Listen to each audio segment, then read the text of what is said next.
पारू या मालिकेच्या आजच्या भागात आपण पाहणार आहोत. सावित्री पारूला घेऊन आदित्यकडे जात असते, पण तितक्यात दिशा त्या ठिकाणी येते आणि पारूला बघून ती खूप चिडते. ती पारूला विचारत असते की तुला एकदा सांगितलेलं कळत नाहीये का गं?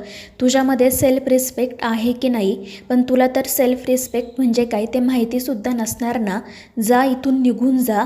तुझ्या ग्रीटिंग्सची आदित्यला गरज नाही आहे. मात्र त्याच वेळी अहिल्या त्या ठिकाणी येते आणि दिशाला सांगते की आदित्यला आता सगळ्यांच्या आशीर्वादाची गरज आहे.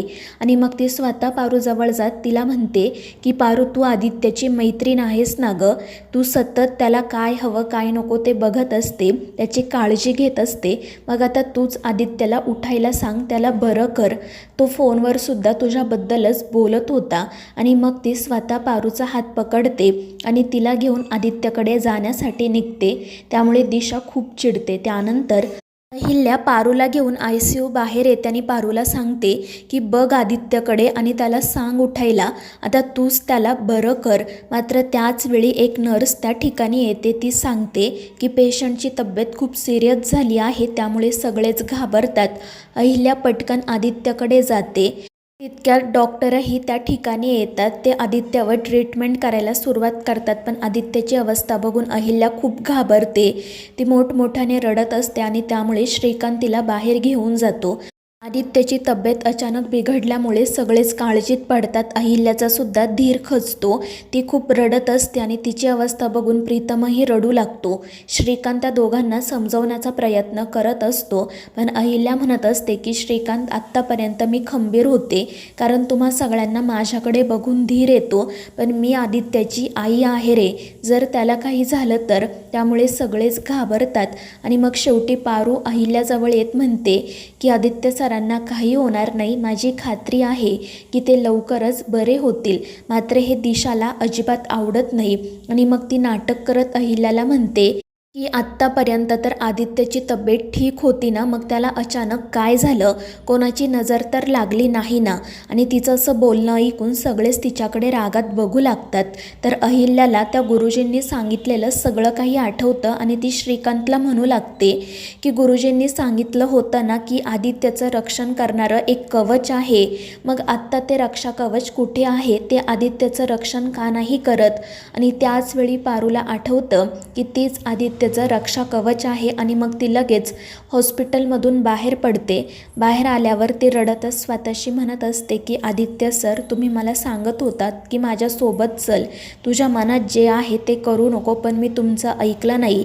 मी ते मंगळसूत्र काढून टाकलं आणि म्हणूनच हे सगळं घडलंय. तितक्यात सावित्रीसुद्धा त्या ठिकाणी येते. ती हे सगळं बोलणं ऐकते. ती पारूला विचारते की तू खरंच मंगळसूत्र काढून टाकलंस का? आणि त्यावर पारू सांगते की हो आत्या, मी मंगळसूत्र काढून टाकलं. आणि त्यामुळे पारू म्हणते मग हे जे काही घडलंय ना ते माझ्याचमुळं, कारण मी मंगळसूत्राची ताकद ओळखू शकले नाही.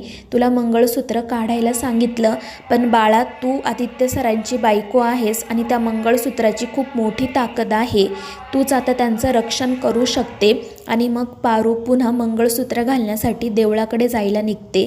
दुसरीकडे घरातील सगळे नोकरचाकर देवाकडे आदित्यसाठी प्रार्थना करत असतात. तर दिशा मात्र एका माणसाला हॉस्पिटलमध्ये बोलावून घेते. ती त्या माणसाची बाहेरच भेट घेते आणि त्याला सांगते की आदित्य किर्लोस्कर ICUमध्ये आहे. खरं तर तो लास्ट स्टेजलाच आहे, कधीही जाईल. पण जर चुकून तो वाचला तर ते माझ्यासाठी योग्य नाही आहे. त्यामुळे तुला जे काम सांगितलं आहे ते काम कर. कोणालाही संशय येता कामा नये. आणि मग ती त्या माणसाला भरपूर पैसेसुद्धा देते आणि मग तो माणूस तेथून निघून जातो. पण तिचं हे सगळं बोलणं दामिनीने ऐकलेलं असतं. त्यामुळे दिशा घाबरते. तर दामिनी हसतच तिला विचारते की अगं काय दिशा, तू एवढ्या खालच्या थराला जाशील असं मला वाटलं नव्हतं. इतर किरकोळ गोष्टी करणं वेगळं आणि एखाद्या माणसाचा जीव घेणं वेगळं. पण दिशा म्हणत असते की माझ्यासाठी अवघड काहीच नाही आहे. मी कोणाचाही जीव घेऊ शकते. माझ्या आयुष्यात माझे काही टार्गेट्स आहेत आणि ती कंप्लीट करण्यासाठी मी कोणत्याही थराला जाऊ शकते. अगदी तुझाही जीव घेऊ शकते. आणि त्यामुळे दामिनी घाबरते. तर दुसरीकडे डॉक्टर सगळ्यांना सांगत असतात की आदित्य ट्रीटमेंटला रिस्पॉन्स देत नाही आहे, त्यामुळे आम्हाला पुढे काहीच करता येत नाही आहे. त्याचं ऑपरेशन करणं गरजेचं आहे, मात्र त्याआधी त्याने ट्रीटमेंटला रिस्पॉन्स द्यायला हवा.